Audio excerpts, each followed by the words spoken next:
خب نقشه‌شو که بهتون نیاز دادم، حالا بریم عملیش. حالا بریم روی هیتر تا بعد هیتر هویه دیگه. حالا باز براتون برای هویه هم بگم، دوباره روی نقشه هم میگم.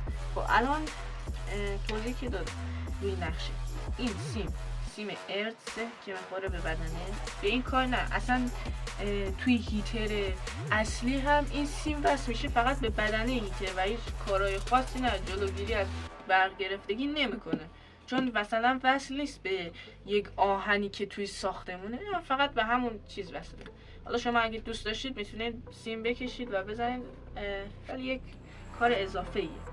ببینم فیشی اینا بر یکم باید بازی کنید، خیلی هم سفت فیشاش در نمیاد متاسفانه. حالا باید با ابردست درشیم. حالا اینجا 2 تا سیم، اینجا 4 تا سیم رفته توی المنت ما و حواستون باشه که این گچاش نشکنه و المنت هم سیمش قطع نشه که باز دنگ و فنگ داره. مثلا همین دسته رو من 10 جا نگاه کردم، ارزون ترین جا 556 تومن میداد که باز مثلا توی مشهد که من خودم هستم قیمتش 600 و خورده ای.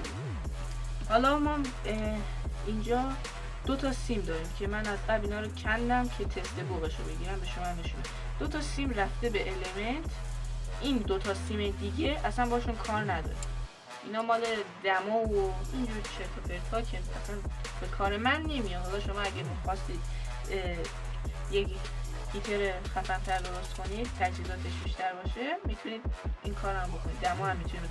یک چیز دیگه، اگر مولتیمتر شما قابلیت دما رو داشت، چون قابلیت اندازه‌گیری دما رو داشت، چون توی مولتیمتر از ترموستات از دماسنج نوع دی استفاده شده و توی دسته هیتر هم از همون دماسنج استفاده شده و توی خود باکس هیترهایی که از بازار تهیه میکنه اونها هم همون مدله.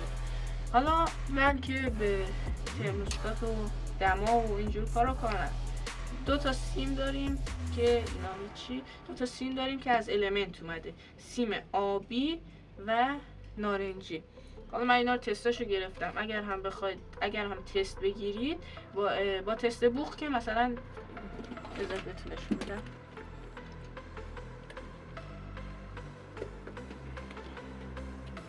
با تست بوق هم مثلا یک پایه رو میزنید به سیم نارنجی و پایه دیگه مثلا میزنید به اینجا، به ما اگر توی دوربین ببینید عدد نشون میده، اصلا بوق نمیزنه، چون تا یک جاهای بوق میزنه، بعد از این دیگه فقط عدده. بعد حالا شما میرید روی تست او و اندازه گیری میکنید. این حالا مثلا شما میخواید پیدا کنید که کدوم سیمه، این سیمی که مشخصه دیگه، از این سیم یک فیش اومده توی المنتتون که دقیق تر بخوام بهتون نشون بدم، از اینجا سیم اومده رفته توی المنت اینجا. بعد حالا شما این سیم که واضحه، اون سیم دیگر میان چجوری پیدا میکنید؟ یک پراب مولتیمتر رو میذارین روی این، میذارین مولتیمترتون روی تست او. حالا یکی یکی میان میزنید به این سیم های این دور و برش. حالا اگه میخواین مثلا کارتون راحت تر باشه، اینا رو یه کوچولو وارنیششو لخت میکنید، اگر هم نه که با این فیش میرید. حالا میزنید بعد به ما حدود 100 اوم نشون میده، 100 تا 110 این اوما رو، این حدود رو نشون میده. حالا به این دیگه کار نداریم، میمونه فنمون که فن هم سیماش هم گفتم، سیمای فنو که کدوماه و پایه 3 و 4 باشه. حالا بریم که اینا رو من بردارم. حالا ما برای هیتر یک باکس هم داده میده برای هیتر خوبی. من یک کیس کامپیوتر رنگ کرده از قبل داشتم که رنگاش هم خراب شده. حالا من اینو این سیم فوبیه گذاشتم که اینجوری جمع میشه دیگه، خیلی چیز نکردم چون میخواستم سیمش بلند باشه، نمیخواستم اینجوری تو دست و پا باشه. این هویه شما میتونید یک کار دیگه هم بکنید، از همین هیتری که گرفتیم عین همین فیش که فیش نظامیه. یک سری هویایی هست تو بازار که همین فیشو داره، میتونید از اونا تهیه کنید و هم هیترتون، هم دسته هیترتون و هم هویتون از همون مدل باشه، از گورداک، مدل گورداک باشه که اونجوری دیگه خیلی هم گرونتر میشه ولی صنعتی تر و تمیزتر میشه. حالا من از قبل چون با هویه کار داشتم، باید لحیم کاری کنیم، اینا رو وصل کردم. اون نقشه هم نشون دادم. من از این نوع فیش گذاشتم که میتونید، مال پاور کیسه، یک سیم ارث داره که من اصلا کلا زدم، گفتم حالا که بوده بزنم دیگه. 2 تا سیم میاد که میخوره به این 2 تا پای، این 2 تا پای بغلی. این 2 تا سیم رو آوردم زدم به یک کلید. از 2 سر کلید هم سیم گرفتم که چیز خاصی نیست دیگه که سخت باشه. از کلید یک سیم گرفتم آوردم دادم. این کلیدیه که کل پاور رو کلا همه رو خاموش روشن میکنه. 3 تا کلید من گذاشتم. کلید مال هویه، مال فن، این مال فن هیتره، این هم مال المنت هیتره. حالا سیم المنت هیتر و هویه رو جفتشون رو زدم به یکی از پایه‌های کلید، برق رو وصل کردم، میشه این. بعد حالا یک سیم از این کلیدی که مال هویه گرفتم دادم به هویه، رفته توی سیم هویه. یه سیم دیگه از هویه میمونه که اونم وصل میکنه مستقیم به برق. حالا من آوردم از پشت کلید زدم چون کلید داره. یک سیم دیگه که ما وصلش کردیم، جفت این سیما رو وصل کردیم، جفت این سیما این کلیدا رو وصل کردیم به هم، آوردیم دادیم به این کلید مرکزیمون که با خاموش روشن کلید این 2 تا وصل بشه. حالا این یکم لقی داره، یکم بازی داره که درستش کنه. بعد از کلید هیتر، کلید المنت هیتر یه سیم میکشید میارید، اگه میخواید مثل من انجام بدید، اگه نه که سیمتون رو وصل میکنید به دیمر. من آوردم دادم به یک کلید که این همونی که به همون کلیدی که برای دماه گفتم. یک دیود هم وصل کردم به 2 سرش، به 2 سر پایه هاش و یک سیم اومده این سیم. حالا این سیم میخوره به المنت هیتر، به یک سیم المنت هیتر. یک سیم دیگه هم عین هویه از این سیم میگیریم، از کلید مرکزیمون میدیم به المنت هیتر و با این میتونیم دمای هیتر رو نصف کنیم. تا اینجا تمام. یک کلید داریم مال فن هیتر که این کلید رو وصل میکنیم به فیش. حالا جای دقیقی نمیدونم براش کجا بزنم، اصلا بزنم اینجا نمیدونم. وصل میکنیم به فن از طریق فیشی که اینجا میاد، همون سوکت نظامی وصل میکنیم به فن. حالا شما میتونید وصل کنید این کلید رو بعدش وصل کنید به دیمر یا همون ماژول افزاینده، یا اینکه وصل کنید به منبع تغذیه‌تون اگه منبع تغذیه متغیر دارید. حالا اینا رو که توضیح دادم، اینا رو توضیح دادم. حالا بریم که یکی یکی کار رو ببندیم.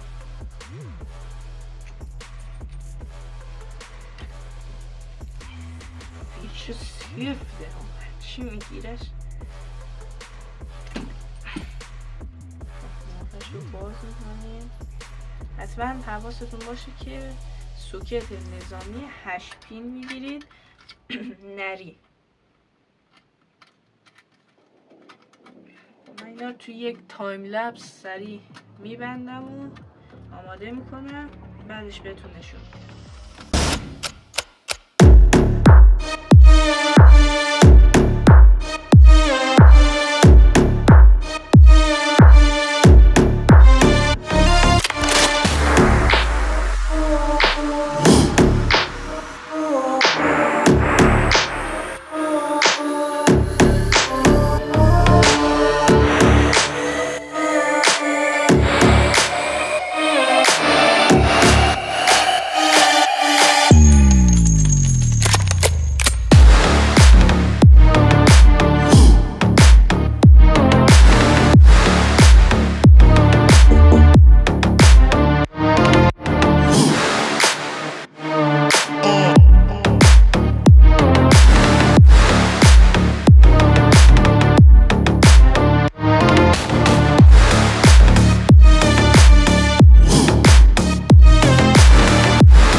وصل کردم، حالا سوکت هم وصل کردم. بریم یه تست ریزم بگیریم که پایه ها رو ببینید درست چیز کردم. 3 و 4. حالا ببینم کدومش منفی بود کدوم مثبت. 3 مثبت فن، 4 منفی فن. از روی این داداشمون که اصلا خوندنش غیر قابله نمیشه خون. باز شو باز شو برادر، باز شو.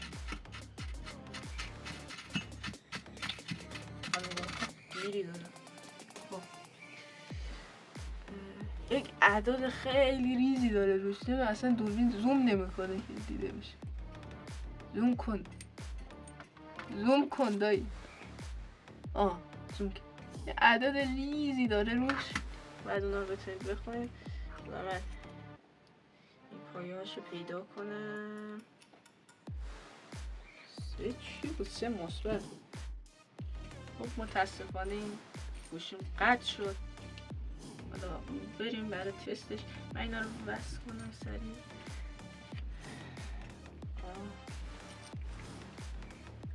3 مثبت، 4 منفی. حالا من ببینم پیداش کنم. 3 مثبت، 4 منفی.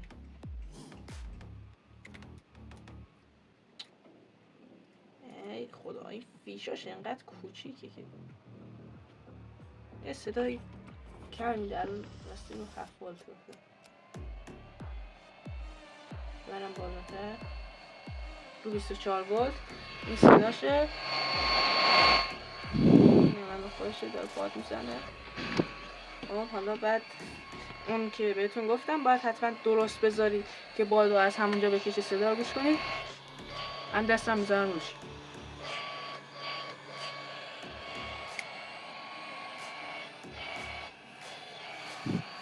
این فن اوکی داره کامل کار میکنه. یه باد ملایی میان داره، مثلا بادش به اون صورت زیاد نیست. فقط یک چیزی وقتی که بستین تست کنید که از هیچ جاش باد نمیده که بادتون الکی هدر نره، چون هم خودش کلی فشار بادو میاره. خب این از این.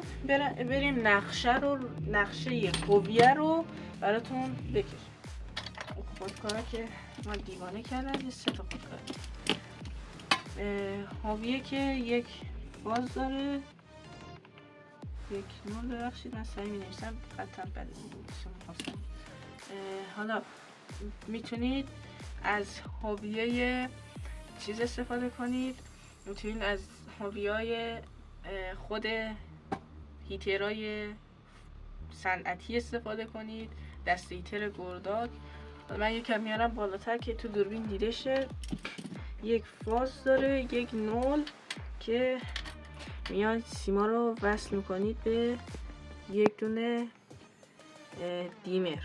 حالا میتونید مثل اگه از اونا بگیرید، اونا حرارتش نسبت به این هویه های معمولی خیلی بیشتره. یک دونه دیمر وصل میکنید، دقیقا عین همونه. رو هوا بود، میخوام تون بنویسم خطم بد، رو هوا هم هست دیگه چی بشه.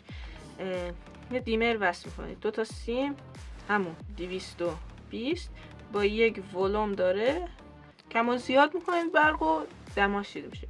یا یه ترموستات برمیدارید اینجا میزنم هویه دیده نمیشه با میشکی هویه. 2 تا سیم میخوره به این ترموستاته. 2 تا سیم هم میاد. 2 تا سیم مال تغذیه ترموستاته.